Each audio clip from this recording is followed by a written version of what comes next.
алып жүргендей, әлде ұнамай қалған сержан тарапынан ба, әлде жалпы не үшін көңіл күйіңіз болмай тұр?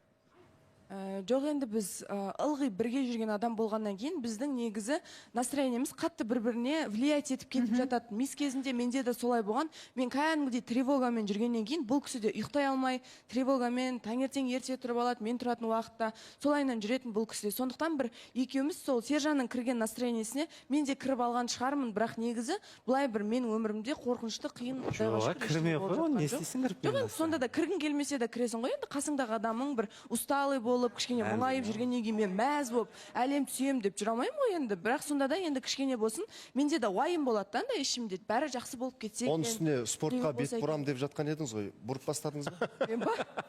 Салауатты өмір салтын ұстанамын, спортпен айналысам ау. Барды ғой залға. Бір рет бардым, мен келмес екен. Бір семьядан бір адам. Сондай шешім келді. Негізі сол кезде бір момент болды алдында. Неге жаттыға жалғыз өзім бару керек болдым да, күндіз ертерек барып қайтайын дегеннен кейін бірге алып жүрдім. Сутра прям екеуміз таң атқалы бірге жүрдік, баратын жерлерімізге бардық. Сосын айттым, жүр менімен бірге барасың ба дедім. Барам деп. Обычно мен ондай жерге жолатпаймын, өйткені ер азаматтар көп болғаннан кейін білесіз ғой менен. Білем. Кішігірім андай ер азаматтар көп жерде жүргізгенін қаламаймын негізінде. Сосын енді ешкім жоқ болғаннан кейін жүр бірге бар дедім. Барды, көрді, обстановканың бәрін көрді, жүргенде, телегенде көріп. Андай енді бір байқағаным кішкене бір аяп па, сон нетті да, мен оған да намыстанып қалдым да. Андай мен ұнатпаймын мен аяған кезде. Сізде ағырке қарап тұр деп ұрған.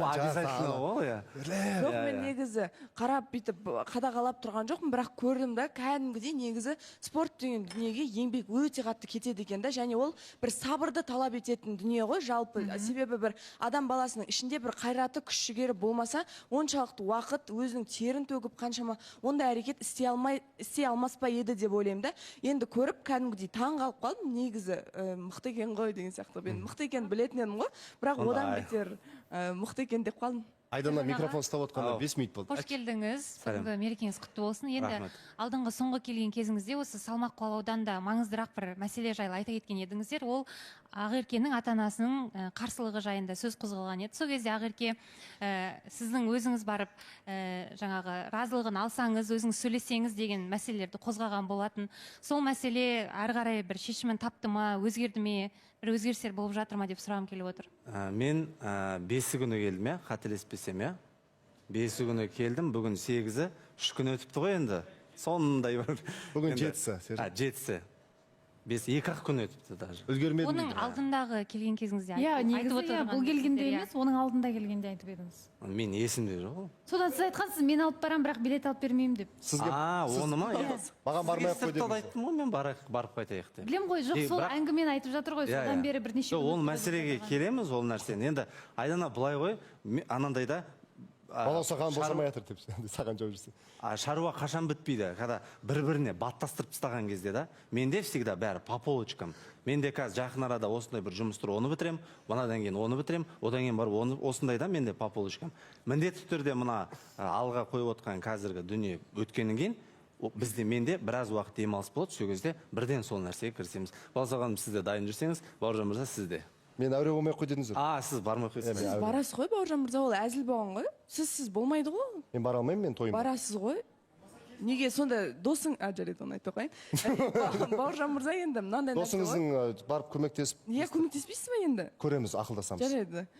Просто андай ғой, егер де бір жай ғана бір негізі 18 жастан бастап балалар сол боймен, басқамен әуестенеді ғой, енді жай ғана бір болашаққа қатысы жоқ бір дүние болса, мен өзім де ішімнен болар ма еді андай бір ой деген, мынау неғып доп қуалап жүр деп, или мынау неғып күндізтүні грушаны ұра береді деген сияқты.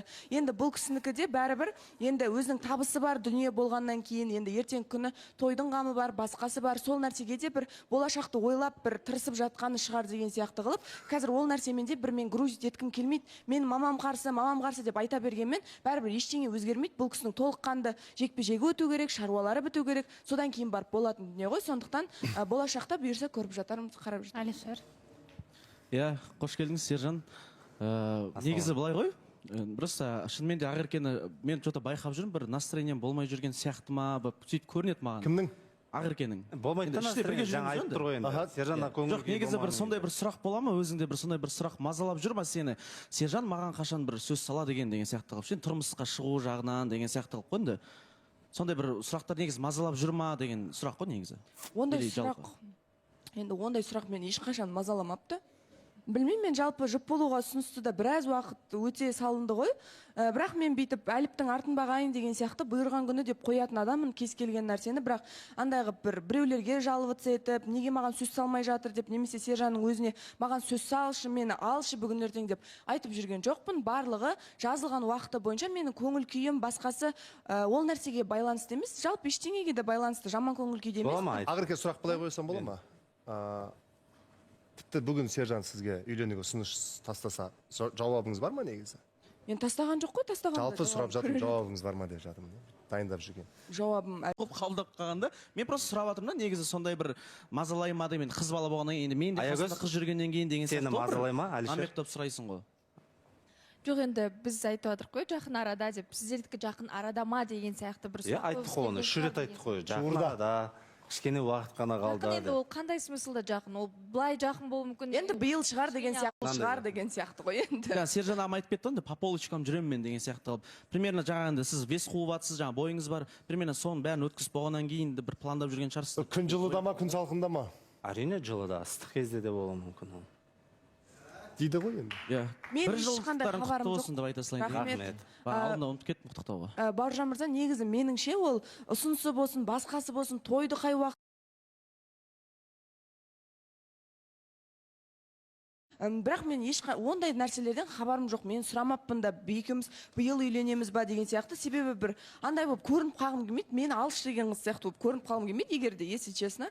И сондықтан өзінің бір белгілеп қойған бір маған айтатын бір менің әке-шешемнің алдынан өтетін бір күні бар шығар деген сияқты қылып қана өмір Бәріміз солай түсінеміз. сүремін. Дәулет сұрақ қоямын деп жатыр. Дәулетке микрофон жеткізейікші. Қайырлы күн баршаларыңызға, барлықтарыңызды, ер азаматтарды шын жүректен құттықтаймын. Қыздарға рахмет, әдемі құттықтауларыңызға, жылы лебіздеріңізге. Енді тойға ең жақын жүрген жұптардың бірі ғой негізі. Қатты асықтыра берудің де қажет жоқ сияқты. Сержан айтқандай, шынымен де әр нәрсе өз орнымен болады. Асықпай Ақерке күтеді, бұйыртқан нәрсе ешқашан кетпейді деп ойлаймын. Айгүл сұрақ қоямын дейді, Айгүлге беріңізші. Иә, қайырлы күн, Бауыржан мырза. Көргенімізге қуаныштымыз. Құттықтаймын мейрамдарыңызбен. Рахмет. Енді көбісі айтып жатыр ғой, бағана Әлішер айтып жатыр деген сияқты ғой, неге айтпайды уақытын деген сияқты, қашан пландап жатсыздар деген сияқты. Енді Ақерке негізі өзі де жалпы күтуден шаршамайтын сияқты. Биыл болса биыл, келесі жыл болса келесі жылы бір бұйырған күні сөзін салар деп жүрген сияқты. Бұл сұрақтың астарында сіз Ақеркенің асықсыз емес екендігін жеткізіп жатсыз ба, әлде тікелей ойыңызды айтып жатсыз ба? Тікелей ойымды айтып жатырмын. Асығыс емес болғанда Ақерке көнеді деген сияқты ғой. Көнетін сияқты, қай күні, қай уақытта, қай жылы ұсыныс тастаса да жарайды деп жүрген сияқты. Сержанда уақыт бар ғой, 73-те емес. Көнесің ғой енді. Жоқ, көнесің ғой енді, адам бір жыл жүрген жігітіне жасағанда жоқ демейтін шығарсың. Бірден айтсақ, ерекше күнімізші негізі. Садолет, бір айтарың бар ма негізі? Бір ағам дейсін айтар. Сұрап алатын болды да. Не деп айтайын, ассалаумағалейкум, бірінші қош келдіңіз мерекеңізбен. Мен ойлаймын, Бауыржан мырза әр нәрсе өзінің уақытымен, бабымен, қалай айтсам болады, солай болған дұрыс сияқты. Енді қаншалықты ағамды білем, бәрін қалай айтсам болады, Ақеркеге көп нәрсе өзі де қазір түр айтып тұр ғой, еш нәрсе білмейді. Сержан ағам бүйтіп бәрін ойластырып жүр. Негізінде мен де білмеймін, ешкімге айтпайды бұл кісі. Только болатын кезде бір ойластырып жүрген қайдан білесің? Соны айтамын. Жоқ. Былай да, просто позиция сондай да бұл кісінің. Жоқ, сұрады ғой менен сұрайды Садолет. Қазір бір секунд, Садолет. Сөзіңді бөле жүрейін. Сержан, сізден не деп сұрайды, сөзіңізді бөлейші деп тұрмын да, жалпы Ақерке, Сержан мұңайса мен де мұңаям.